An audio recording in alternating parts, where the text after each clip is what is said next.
For you number 10? Ya ni se ke mga oi. Tau, You number 10? tau e. Ia e maku ai po wai ro fai le. Number 10. Ia, tau ro. Come. Ia o nga. For the upper end. A makalo le nga. Fai ko nga. Fa nga roi me ai. Ale akumu.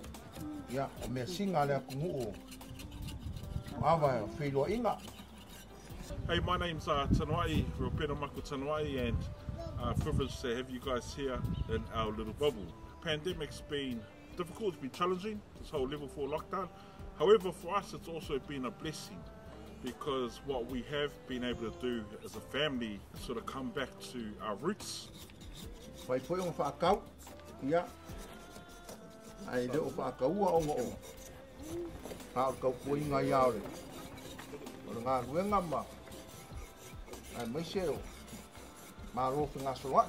So a highlight for us has been spending a lot of time in the evenings praying together as a family. And it's beautiful because it sort of takes us back to the way our parents were raised back in Samoa. You know, the way we were raised when we were young. To see the little kids singing the songs, praying together with the olds.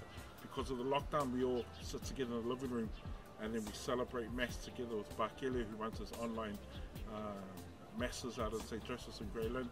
And then after that, then we have a whakasaloku tatalo.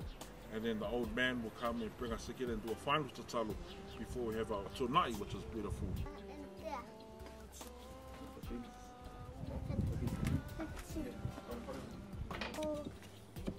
Ja, gaan we. Weet je meer deze voor veel?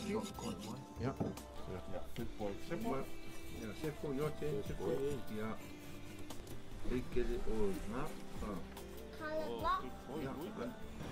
So this is the kumasi that we use, so we're very lucky that we have this little mini manga on the side. Yeah, so that's our bubble, that's our little village. It's been exciting. We really encourage all our families out there. I know it's hard, but please stay in your bubble, stay safe, save lives, and just really use this time to reset and go back to who we are.